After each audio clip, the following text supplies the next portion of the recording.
तो ठीक है बच्चों, कैसे हैं आप लोग? उम्मीद है बढ़िया होंगे।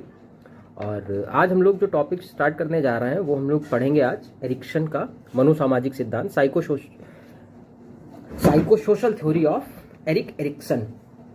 तो ये जो थ्योरी है ये हमारा यूपी टेट और सी टेट, एमपी टेट, सारे टेट के लिए पूरी तरीके से सिमिलरली इंपॉर्टेंट है। जितने भी हमारे टेट के एग्जाम होते हैं उन सब के लिए, ठीक है, किसी भी तरीके का टेट हो तो सबके लिए इंपॉर्टेंट है और एक क्वेश्चन इसमें से आ जाता है। अभी तक की हमने जो एरिक्सन का मनोसामाजिक सिद्धांत पढ़ा है उसमें हमने सिर्फ एक चीज़ पढ़ रखी है कि जो पहचान का संकट होता है वो किस अवस्था में होता है। तो पहचान के संकट के अलावा भी कई सारे संकट होते हैं, तो वो कौन कौन से होते हैं और किस तरीके से बच्चा उनके साथ में डील करता है, तो वो सारी चीज़ें हम लोग एरिक्सन के सिद्धांत में पढ़ेंगे, ठीक है। और अगर आपको ये हैंड रिटन नोट्स चाहिए हैं तो ये आपको टेलीग्राम में मिल जाएंगे और टेलीग्राम का लिंक आपको डिस्क्रिप्शन में मिल जाएगा। तो डिस्क्रिप्शन में आप जा करके उसमें से टेलीग्राम ज्वाइन कर लीजिए, वहाँ पर आपको ये सारे नोट्स मिल जाएंगे प्रॉपर तरीके से, ठीक है। तो एरिक्सन का जो सिद्धांत था उसकी शुरुआत क्यों होती है और किस तरीके से होती है, तो हमको ये देखना है। देखो, सबसे पहले ऐसा होता है कि एरिक्सन ने हमको बताया था कि बच्चे की जितनी भी अवस्थाएं होती हैं उन सारी अवस्थाओं में बच्चे के सामने एक समस्या आती है। अब हम जिस चीज़ को एक समस्या की तरह देख रहे हैं, एक प्रॉब्लम की तरीके से देख रहे हैं, तो एरिक्सन ने उस चीज़ को एक चैलेंज कहा कि ये जो चैलेंज आते हैं लाइफ में वो हमारी लाइफ को बेटर बनाने के लिए आते हैं। कि अगर हम उसको एज अ प्रॉब्लम देखेंगे तो वो हमारी लाइफ में कुछ सुधार नहीं करेगा, लेकिन अगर हम उसको एज अ चैलेंज देखते हैं तो वो हमारी लाइफ को कहीं ना कहीं कुछ ना कुछ लाइफ में बेटरमेंट करेगा। तो ये एरिक्सन ने हमको बताया था। उसके अलावा एरिक्सन ने जो टोटल स्टेजेस बताई थी वो टोटल 8 स्टेजेस बताई थी, ठीक।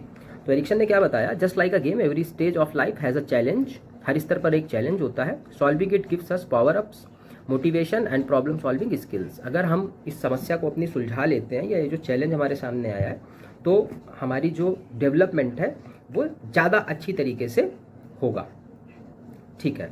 तो 8 स्तर इन्होंने बताए थे और हर स्तर पे क्या होता है, एक चुनौती आती है और चुनौती को अगर हम सही तरीके से सुलझा लेते हैं तो हमारा डेवलपमेंट हो जाता है। चुनौती आएगी फिर उसका डेवलपमेंट हो जाएगा, चुनौती आएगी और डेवलपमेंट हो जाएगा, ठीक है।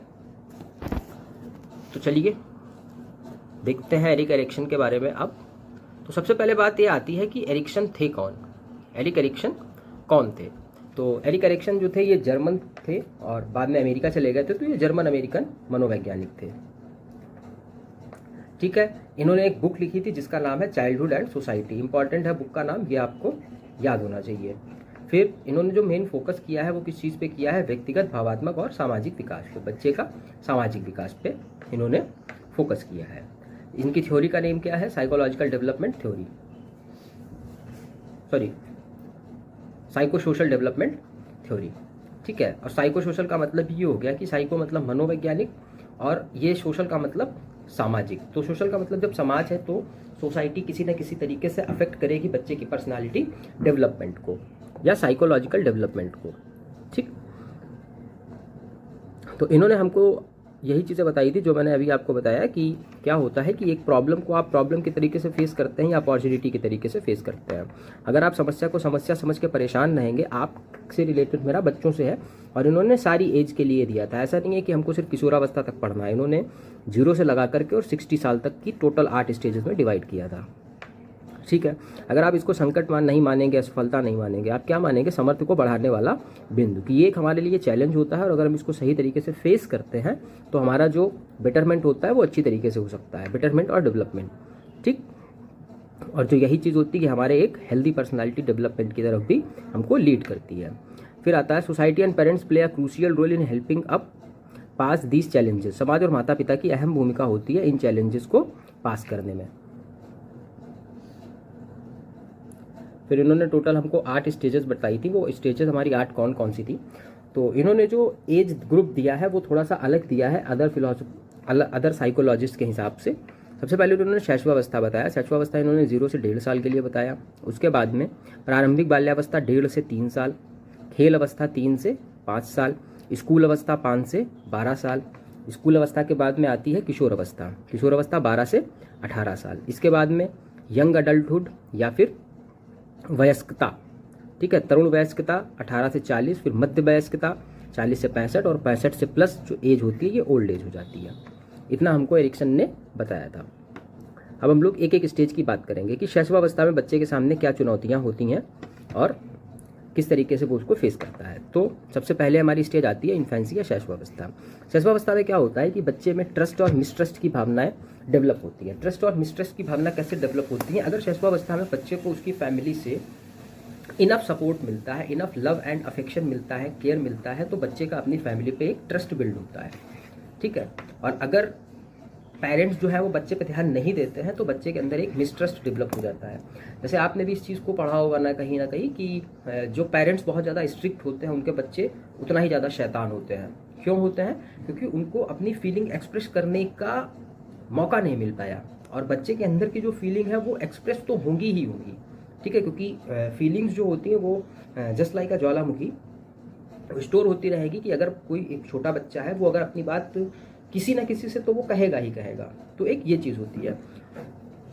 तो अगर शैशवावस्था में 0 से 1.5 साल की एज में जो एरिक्सन के हिसाब से थी, उसमें अगर बच्चे को लव, केयर एंड अफेक्शन मिलता रहता है तो बच्चे में अपनी फैमिली के लिए एक ट्रस्ट डेवलप होता है। और अगर वो लव एंड अफेक्शन नहीं मिलता है तो बच्चे में एक मिसट्रस्ट डेवलप हो जाता है। और ये ट्रस्ट और मिसट्रस्ट जो होता है ये अगली स्टेज के लिए इंपॉर्टेंट होता है कि इसी के हिसाब से अब अगली स्टेज का डेवलपमेंट होगा, ठीक है। शैशवावस्था के बाद में हमारी जो आती है वो प्रारंभिक बाल्यावस्था की बात उन्होंने करी थी 1.5 से 3 साल, ठीक है।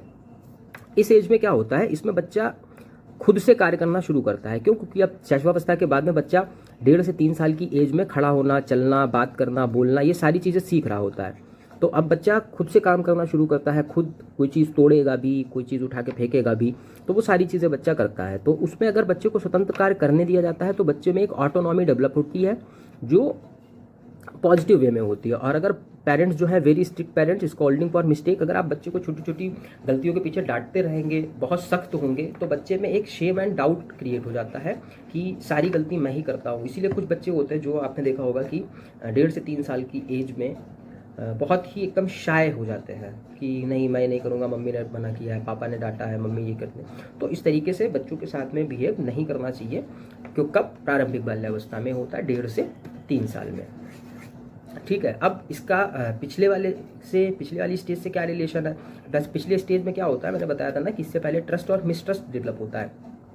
अगर इससे पहले ही बच्चे में मिसट्रस्ट डेवलप हो गया तो बच्चा ये स्वतंत्र कार्य जो करेगा वो इस मिसट्रस्ट के बेस पे करेगा। अगर ट्रस्ट डेवलप हो गया तो वो स्वतंत्र कार्य इस ट्रस्ट के बेस पे करेगा कि हाँ ठीक है, मुझे प्यार तो घर वाले बहुत ज़्यादा दे रहे हैं, तो उस तरीके से उसके स्वतंत्र कार्य होंगे, है ना।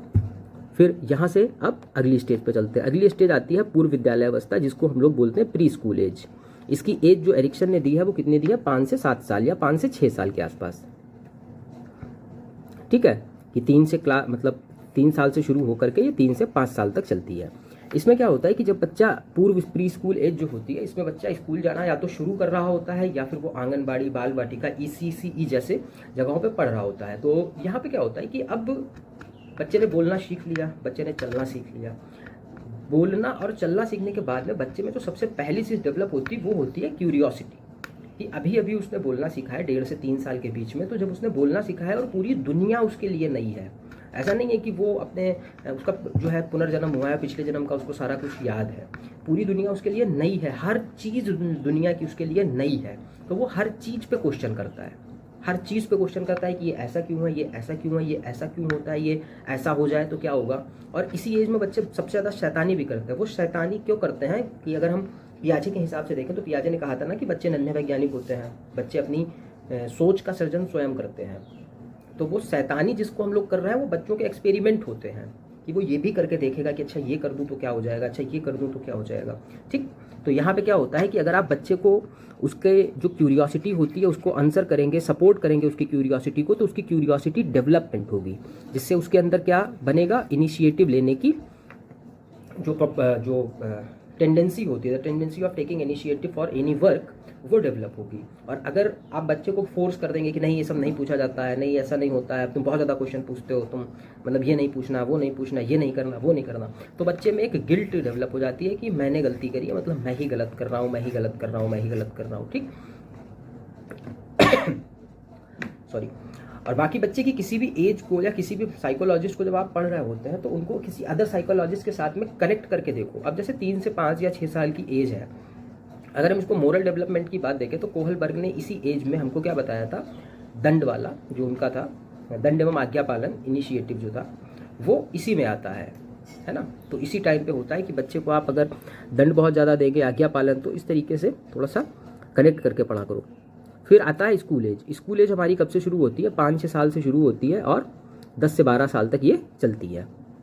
इसमें बच्चा क्या करता है? इसमें जब बच्चा स्कूल जाता है तो उसमें एक हार्ड वर्किंग सिचुएशन डेवलप होती है। मतलब हार्ड वर्किंग या तो वो करेगा और या तो वो हार्ड वर्किंग नहीं होगा। ठीक, पिछले से रिलेटेड है, क्योंकि पिछले में इनिशिएटिव लेना उसमें डेवलप हो गया था। अगर बच्चे में इनिशिएटिव लेना डेवलप हो गया, बच्चा खुद के काम खुद करना चाह रहा है, खुद के काम खुद करने के बारे में सोच रहा है, तब तो ठीक है। और अगर बच्चा नहीं सोच पा रहा है तो फिर वो क्या हो जाएगा? वो हार्ड वर्किंग नहीं होगा बच्चा। तो इसलिए जब बच्चा इससे पहली एज में होता है, इससे पहली वाले में, तो हमें बच्चे को डेवलप करना है उसकी क्यूरियोसिटी को, क्योंकि उसकी क्यूरियोसिटी डेवलप होगी उतना ही ज़्यादा वो हार्ड वर्किंग होगा अगली स्टेज में। ठीक है। और अगर वो बच्चा जो उसके टास्क उसको मिले हुए हैं उसमें ताने मारते हैं ना, कि टास्क बियॉन्ड एबिलिटी फीलिंग और पेरेंटल टॉन्ट्स, अगर ताने मारते हैं तो बच्चे में एक हीन भावना डेवलप होती है। इन्फीरियरिटी कॉम्प्लेक्स यहीं से डेवलप होना शुरू होता है कि मैंने तो ये भी नहीं कर पाया, मैंने तो ये भी नहीं कर पाया, मैं तो हिंदी भी अच्छी नहीं लिख पाता, मेरी राइटिंग भी अच्छी नहीं है, मुझे तो इंग्लिश भी याद नहीं होती। तो कुछ माता पिता इस तरीके से ताने मारते हैं ना कि बाकी बच्चों की राइटिंग देखो, तुम्हारी राइटिंग इतनी खराब है, कि बाकी बच्चे के मैथ में इतने नंबर आए, तुम्हारे इतने नहीं आ पाए। तो यहाँ से बच्चे में एक इन्फीरियरिटी कॉम्प्लेक्स डेवलप होना शुरू हो जाता है, जो लाइफ टाइम रहता है ना। ये जो 6 से 12 की एज है, इसको जो स्कूल एज हमने बोला है, और ये कहाँ रहता है? लाइफ टाइम रहता है। क्योंकि अब यहीं पे एक क्वेश्चन बनता है ना कि बच्चे का जो मेंटल डेवलपमेंट होता है वो 85 to 90% हो जाता है 6 साल की एज तक। 85 to 90% of the mental development वो कहाँ तक हो जाता है? हमारी 6 साल की एज तक हो जाता है। तो बच्चे का मेंटल डेवलपमेंट तो हो चुका है। अब यहाँ से ये डिपेंड करता है कि या तो बच्चा इंडस्ट्रियस होगा या फिर इन्फीरियर हो जाएगा, एक कॉम्प्लेक्स उसके अंदर आ जाएगा, हीन भावना।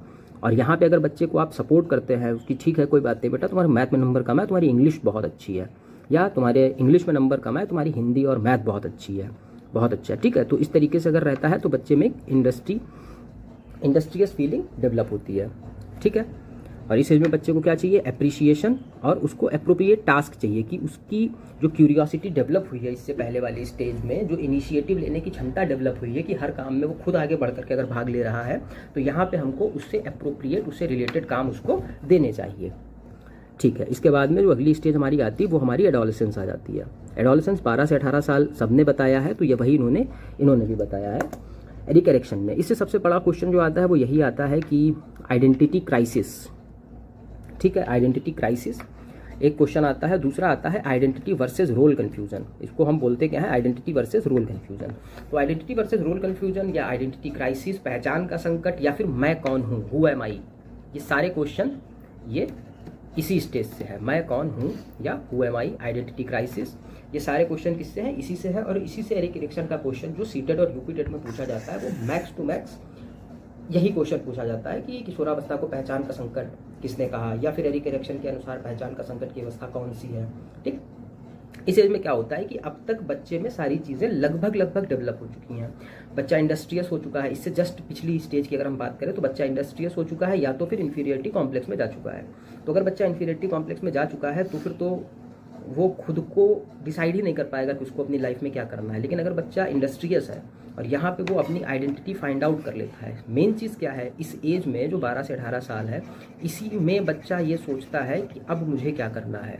क्योंकि 16 साल में 100% ब्रेन डेवलपमेंट हो जाता है, 6 साल तक 85 से 90% और 16 साल में 100% ब्रेन का डेवलपमेंट हो जाता है। ठीक है, इसके बाद में अब ब्रेन का डेवलपमेंट नहीं होना है। यही वो एज होती है जब हमें बच्चे को सही तरीके से गाइड करना होता है। गाइड करना होता है मतलब अगर आप किशोरावस्था के बारे में पढ़ेंगे तो यही जो स्टेज होती है, यही हीरो वर्शिप की स्टेज होती है। ठीक, यही हीरो वर्शिप की स्टेज होती है। तो यहाँ पे बच्चा किसको अपना आइडियल मान रहा है, किसके हिसाब से बच्चा अपना काम करना चाह रहा है, किसकी तरह बच्चा बनना चाह रहा है। ठीक है, कि यहीं पे हमको ये चीज़ें देखनी होती है कि बच्चे की प्रतिभा को पहचान कर, मतलब बच्चे के अंदर क्या टैलेंट है ये बच्चे को नहीं पता है ना, ये आपको पता होना चाहिए। आपको मतलब एज अ टीचर ये बात पता होना चाहिए, आपको एज अ गार्जियन ये बात पता होना चाहिए कि ये बच्चा किस फील्ड में क्या कर सकता है। और वो इस एज पे दिखने लगता है कि 12 से 18 साल की एज में दिखने लगता है कि हाँ ये बच्चा सोशल है या एंटी सोशल है, ये सोसाइटी को फेस कर पा रहा है या सोसाइटी को नहीं फेस कर पा रहा है। ये सारी चीज़ें 12 से 18 में दिखने लगती हैं। तो यहाँ पे बच्चा या तो अपनी आइडेंटिटी फाइंड आउट कर लेता है और अदरवाइज वो रोल कन्फ्यूजन में चला जाता है। और अगर बच्चा यहाँ पे रोल कन्फ्यूजन में जाता है तो ये रोल कन्फ्यूजन लाइफ टाइम रहने वाला रोल कन्फ्यूजन है। फिर वो कुछ भी नहीं कर पाता है, मतलब कुछ भी नहीं कर पाता इन द सेंस ऑफ वो समझ नहीं पाता है कि उसको लाइफ में करना क्या है। ठीक है, तो ये हो गई एडोलेसेंस की। एडोलेसेंस के बाद में यहाँ तक तो इम्पॉर्टेंट था, यूपी टेट सी टेट के हिसाब से बहुत ज़्यादा, यहाँ तक तो हमको पता ही होनी चाहिए सारी स्टेजेस। ठीक है, इसके बाद ये होता है कि अब यूपी टेट सी टेट में ये स्टेजेस नहीं आती हैं, जैसे यंग अडल्टहुड हो गया, ये 18 से 40 साल तक चलता है। ठीक है, 18 से 40 साल तक चलने वाला यंग अडल्टहुड, इसमें क्या होता है कि इसमें बच्चा जो है हेल्दी फ्रेंडशिप उसकी डेवलप होती हैं, रोमांटिक रिलेशंस डेवलप होते हैं, सोशल कनेक्शंस डेवलप होते हैं। ठीक, क्योंकि लगभग 18 साल के बाद से ही बच्चा घर से अकेले निकलना शुरू करता है, अकेले निकलना या दोस्तों के साथ में घूमना, दोस्तों के साथ में निकलना, तो उसका सोशल सर्कल जो है वो बढ़ना शुरू होता है। और हम लोगों ने किशोरावस्था में वैसे भी इस चीज़ को पढ़ा है कि किशोरावस्था में जो ग्रुप बनते हैं वो समवयस्क ग्रुप बनते हैं, मतलब सेम जेंडर ग्रुप फॉर्म होते हैं और वो लाइफ टाइम चलने वाली फ्रेंडशिप होती है। ठीक, तो यहाँ पे अगर बच्चा सही तरीके से अपनी हेल्दी फ्रेंडशिप या हेल्दी रिलेशंस डेवलप कर लेता है तो उसमें इंटीमेसी डेवलप होती है। इंटीमेसी का मतलब है घनिष्ठता। ठीक है, और अगर यहाँ पे बच्चा समाज से कट जाता है, ठीक है, failing to connect, staying away from the society, अगर वो यहाँ पे सोसाइटी से अलग रहता है तो फिर वो फिर उसके अंदर क्या डेवलप हो जाता है, आइसोलेशन डेवलप हो जाता है। आइसोलेशन डेवलप हो जाने का मतलब अगर इस एज में बच्चा सोसाइटी के साथ में घुल मिल कर रह रहा है तो उसे सोसाइटी से बात करना समझ में आएगा। क्यों समझ में आएगा, मेरी बात को समझो। एज तो बच्चे की बढ़ेगी ही। अगर 18 से 40 के बीच में बच्चा सोशल नहीं हुआ, अब वो 40 साल की एज में सोशल होना शुरू करता है, तो अभी उसको जो सोसाइटी के नियम है या लोगों से किस तरीके से बात करना है वो चीज़ें उतनी समझ में नहीं आई हैं। लेकिन लोग तो आपसे आपकी एज देख के ही बात करेंगे। लोगों को लगेगा कि 40 साल का इंसान है तो मैच्योर बातें करेगा, और फिर जब आप वो मैच्योर बातें नहीं करते हैं तो लोग आपसे डिसअपॉइंट होंगे। जब लोग आपसे डिसअपॉइंट होंगे तो आप फिर लोगों से फिर से अलग रहना शुरू कर देंगे। तो यहाँ से डेवलपमेंट हो जाता है आइसोलेशन का। ठीक, तो इस एज पे हमारे साथ में क्या चीज़ें होती हैं, बच्चे के साथ में दो चीज़ें होती हैं कि आइदर इंटीमेसी और आइसोलेशन। फिर इसके बाद में मध्य वयस्क का मिडिल एडल्टहुड आता है। अगर ये सारी स्टेजेस इससे पहले वाली सही रहती हैं, ठीक है, क्योंकि उसकी इंटीमेसी भी बढ़ेगी, आइसोलेशन नहीं होगा। ठीक है, तो अब अगर इंटीमेसी बढ़ रही है तो उसमें उसकी जनरेटिविटी या जननात्मकता, ठीक है, अपने जैसी नई पीढ़ी को जन्म देना, ये हमारा क्या होता है, जनरेटिविटी होती है। ठीक है, समाज कल्याण और अगली पीढ़ी का मार्गदर्शन, ये बच्चे में कहाँ से कब तक रहता है, 40 से 65 साल तक। अब हालांकि बच्चा मेरे मुंह से निकल रहा है, बच्चा तो नहीं रह गया 40 से 65 साल तक, लेकिन फिर भी। और अगर यहाँ पे वो खुद को सोचने लगता है, इससे पहले अगर बच्चे में आइसोलेशन डेवलप हो गया तो आइसोलेशन डेवलप होने के बाद में स्टैग्नेशन डेवलप हो जाता है, मतलब स्थिरता, कि उसको अपनी फैमिली से मतलब नहीं है, उसको सोसाइटी से मतलब नहीं है, और कोई बहुत ज़्यादा उसमें जो एम्बिशन होते हैं वो एम्बिशंस नहीं होंगे। ठीक है, इसके बाद की जो एज है वो हमारी होती है वृद्धावस्था। अब वृद्धावस्था में क्या है कि अब यहाँ पे बस लाइफ एक इंसान अपनी पूरी कर चुका है, उसको लाइफ में जो कुछ भी करना था वो सारी चीज़ें हो चुकी हैं। यहाँ पे क्या होता है कि अगर उसकी सारी स्टेजेस पिछले वाली सही रही हैं, अगर पीछे की सारी स्टेजेस सही रही हैं तो उसमें इंटीग्रिटी आएगी, इंटीग्रिटी मतलब संपूर्णता, और अगर पीछे की सारी स्टेजेस में से गड़बड़ रहा है तो उसमें निराशा आ जाएगी। इसीलिए बूढ़े लोगों से जब बात करो, बूढ़े लोगों से मतलब जो 60+ एज की हो चुके हैं, वो दो चीज़ों के बारे में बात करते हैं। या तो वो अपने बारे में सारी अच्छी बातें बताएंगे कि मैं पहले ऐसा था, फिर मैं वहाँ गया, फिर मैं वहाँ रहता था, वहाँ मुझे ये सब मैंने किया, वहाँ तो मैं इस तरीके से रहा। आइदर वो निराश होंगे मतलब मुझे ये कर लेना चाहिए था, वो मैंने नहीं किया। तो अब 65 साल में आकर के इंसान को वो सारी चीज़ें क्यों याद आ रही हैं, क्योंकि अब उसे पता है कि अब मैं उन चीज़ों को सही नहीं कर सकता, है ना, कि अगर असफलता और पश्चाताप है तो वो व्यक्ति निराशा में चला जाएगा, और अगर सफलता की खुशी है या संतुष्टि है तो उसके अंदर एक इंटीग्रिटी डेवलप हो जाएगी। ठीक है, अब आगे बात करते हैं सारी स्टेजेस को जल्दी से और किस तरीके से याद करोगे। तो सबसे पहले हमारी आती है इन्फेंसी या शैशवावस्था, टोडलर या प्रारंभिक बाल्यावस्था, प्री स्कूल या पूर्व विद्यालयावस्था, स्कूल एज या स्कूल अवस्था, एडोलसेंस किशोरावस्था, यंग एडल्टहुड तरुण वयस्का, मिडिल एडल्टहुड मध्य वयस्का, और ओल्ड एज यानी परिपक्वता। ठीक है, इसको याद कैसे करोगे, देखो TAI याद कर लो, TAI और II, TA ये याद कर लो, और इसको IGI याद कर लो, इंदिरा गांधी इंटरनेशनल एयरपोर्ट। ये IGI हो गया, ये हमारे पेपर में नहीं आएगा, हमारे पेपर में आएगा TAIII। तो सबसे पहले trust, autonomy, initiative, industry, identity, ये 18 साल तक इतना हमको याद करना होता है। ठीक है, तो एरिक्सन का जो था ये इतना ही था। बाकी आप क्या करेंगे एज अ टीचर, एरिक्सन का जो आपने मनोसामाजिक पढ़ा हुआ है सिद्धांत, इसमें आपका क्या काम है, आपका काम है कि आप बच्चों को पहल के बढ़ावा दें।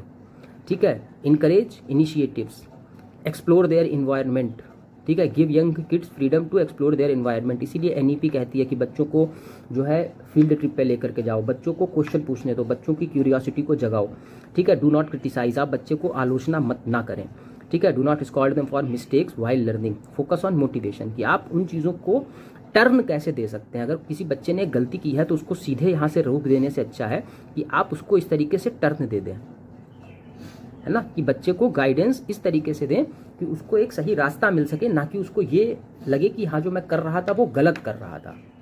उसको आप इस तरीके से भी बता सकते हैं कि हाँ तुम जो कर रहे हो वो सही है, बट ये उससे बेटर तरीका हो सकता है इसी काम को करने को।